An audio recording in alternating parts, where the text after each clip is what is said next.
शबरी के पास बैठ के भगवान खा रहे हैं उसके झूठे फल। शूर्पणखा खुद आई बेचारी, उसको भी तो राम ही चाहिए थे, उसे क्यों नहीं मिले? किसको मिलेंगे किसको नहीं मिलेंगे? अब राम को पहली बार देखती है, देखती भी कैसे, उसका गुप्तचर आकर कहता है कि मैंने एक ऐसे सुदर्शन पुरुष को देखा कि इसको देखने के बाद मैं बेहोश होते होते बचा। उसका गुप्तचर कहता है, तेरे सर पर हाथ रखकर कहता हूं कि राम तुझे मिलेंगे, लेकिन ये उनकी स्वतंत्रता है, वो तुझे किस रूप में मिले। राम को जानना कितना बच गया है, कितना जानना शेष है, और फिर भी जाना नहीं जा सकता। पहला ये कि कई बुलबुल थी उस जंगल में, जिस जंगल में राम जी गए थे।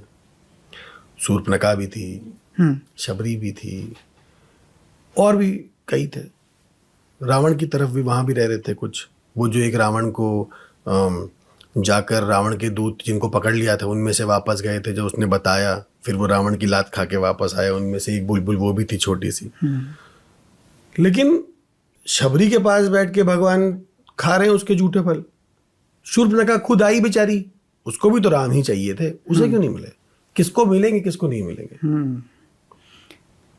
इसी में मेरा एक उपन्यास है, शूर्पणखा के राम। उपन्यास का नाम ही है शूर्पणखा के राम। वाह। तो शूर्पणखा को भी राम चाहिए, तो शूर्पणखा विभीषण के पास जाती है और कहती कि मुझे आपसे एक आशीर्वाद चाहिए। तो विभीषण कहते क्या चाहिए तुझे? क्योंकि विभीषण बहुत प्रेम करते थे शूर्पणखा से। छोटी बहन थी उनकी, लाडली बहन थी जी। और वो राक्षसी क्यों बनी? क्योंकि रावण ने उसके पति की हत्या कर दी थी। शूर्पणखा के बहुत संस्कारित कन्या थी शूर्पणखा, बहुत ही सुंदर, जैसे कि नाम ही है स्वरूपनखा। बहुत प्यारी, बहुत सरल, अच्छे स्वभाव वाली। विद्युत जीव से वो प्रेम करती थी। उसने उससे विवाह कर लिया। रावण को विद्युत जीव पसंद नहीं था, तो रावण ने उसकी हत्या कर दी। अब ये देखो कि हमारी संस्कृति में क्या कोई अपने जीजा की हत्या करता है? अगर तुम्हारी बहन किसी को पसंद कर ले और कोई मैं तो इससे प्रेम करती हूँ और वो भी प्रेम करता है, तो तुम अपने जीजा की हत्या कर दोगे क्या? सिर्फ इसलिए कि तुम उसे पसंद नहीं करते। रावण ने ये काम किया। तो शूर्पणखा के भीतर जो एक टीस पैदा हुई कि मेरे पति ने और मैंने रावण का बिगाड़ा क्या था कि इसने उसकी हत्या कर दी। तो उसके बाद जैसे होता ना कि कोई आदमी डाकू बन जाता है। वो इरफान खान डाकू बना था, कौन सी फिल्म थी? कितना सरल सच्चा आदमी था। लेकिन सरल और सत्य, पान सिंह तोमर जी। तो यदि किसी सरल और सच्चे आदमी पर अत्याचार हो तो वो राक्षस बन जाता है। वही शूर्पणखा के साथ हुआ।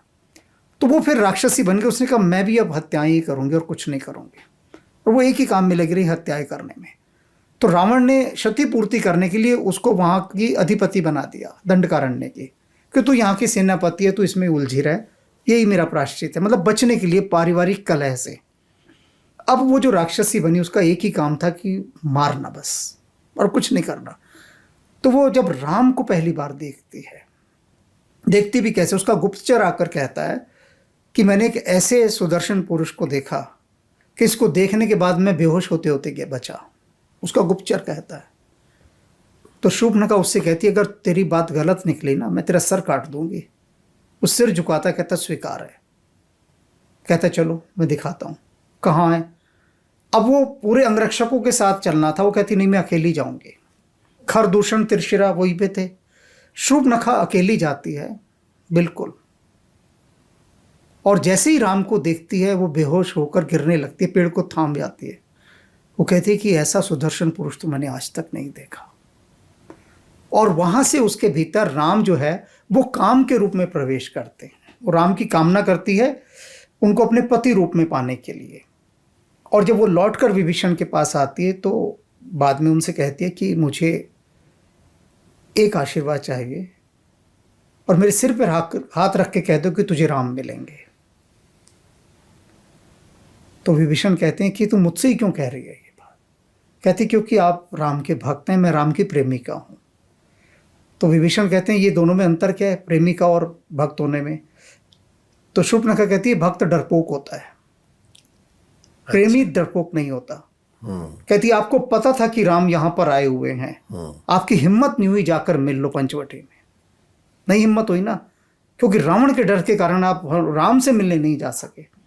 डर, किसका डर? ये देखो, ये पूरी माया है कि डर रावण का कि अगर मैं मिलने चला गया तो होगा कि लंका का महामंत्री और शत्रु से मिलने जा रहा है। हाँ। कहती मैं प्रेमिका हूं, मुझे देखो, मुझे ना रावण का डर ना किसी का डर, मैं नियति गई मिलने। इसे प्रेमी कहते हैं कि प्रेमी किसी की परवाह नहीं करता, ना साम्राज्य की, ना शासन की, ना दंड की। कहते आप में और मेरे में यही फर्क है। तो विभीषण कहते हैं कि ठीक है, तूने मुझसे पहली बार कुछ मांगा है, तो मैं तेरे सर पर हाथ रखकर कहता हूं कि राम तुझे मिलेंगे, लेकिन ये उनकी स्वतंत्रता है, वो तुझे किस रूप में मिले। फिर विभीषण ये जोड़ देते हैं। तो ये जो शबरी का है, अब मैंने अभी तुम्हें जो भेंट किया उपन्यास, जरा बेटा दिखाना, ये तुम शबरी की बात कर रहे हो। संयोग से देखो, जो तुम पूछ रहे हो वही मैं 2-3 पुस्तकें लाया हूं। देखो, ये शबरी की गाथा, एक छोटा सा अंश है, बड़े उसमें तुम दिखाओ। ये शबरी की गाथा है। कौन थी शबरी, क्यों राम की प्रतीक्षा में बैठी थी, और राम कैसे वहां पहुंच गए। पहली बार जब राम शबरी से मिलते हैं तो शबरी उनको देखकर जो बोलती है पहले राम शब्द, और राम कहते हैं शबरी। विभीषण साथ में है तो विभीषण की बुद्धि चकरा जाती है। वो कहते हैं राम को कैसे पता लगा ये शबरी, और शबरी को कैसे पता लगा ये राम है, कभी कोई किसी से मिले नहीं। तो वो लक्ष्मण वहां पर शबरी से एक प्रश्न पूछते हैं जो इस उपन्यास में है। कहते हैं कि आपको ये कैसे पता था माई कि राम आएंगे ही आएंगे? ना तो आपने राम को कोई संदेशा भिजवाया, ना राम आपका नाम जानते, ना हम ही आपका नाम जानते हैं। तो आप प्रतीक्षा उसकी कर रही है जिसका कोई पता नहीं। देख, परमात्मा भी तो वही है ना, जिसका हमें पता नहीं और हम उसकी प्रतीक्षा कर रहे हैं। अभी मैंने शुरू में क्या कहा था कि हनुमान ही तुम्हें खोजते हुए वहां आ जाए। राम ही शबरी को खोजते हुए उसके पास चले गए। ये मिस्ट्री है, ये जो नॉवल है, और इसको बड़े ध्यान से पढ़ना। ध्यान से क्यों कह रहा हूं कि तुम इसमें कहीं और भी जा सकते हो, याद रखना। पढ़ते पढ़ते हो सकता है, तुम्हारे लिए खास तौर से कह रहा हूं। क्यों कह रहा हूं? क्योंकि मैंने तुम्हारा भी पूरा व्यक्तित्व देख लिया। तुम संवेदनशील हो और गुणग्राहकता है और रिसेप्टिविटी है तुम्हारे अंदर। तो हो सकता है ये उपन्यास तुम्हारे कई चक्रों के ऊपर अपना स्पर्श कर दे, और जब वो चक्र खुलेंगे तो हो सकता है तुम रोने धोने लग जाओ, घर में घर वाले सोचे हो क्या गया इसको, हमारे बच्चे को। ये हो सकता है, पूरी संभावना है। क्योंकि जब एनर्जी ओवरफ्लो होती है ना, तब तुम्हें नहीं पता होता क्या होने वाला है। तो ये जो शबरी की प्रतीक्षा है और शूर्पणखा की प्रतीक्षा है, ये जितने पात्र हैं, जितने मिस्टीरियस सारे किस्से हैं, उन सभी को हनुमान जी ने लिखवाया। उन्होंने कहा देखो, अब समय है कि बहुत सारी बातें जो मैंने छुपा कर रख दी थी, जो तुलसीदास जी से भी नहीं कहलवाई, क्योंकि मुझे हर युग में कुछ ना कुछ खोजना होता है, तो अब मैं तुमसे वो रहस्यात्मक बातें उघड़वा रहा हूं। और जब इस राम कथा को तुम पढ़ोगे तो तब ये शब्द जानोगे कि राम को जानना कितना बच गया है, कितना जानना शेष है, और फिर भी जाना नहीं जा सकता।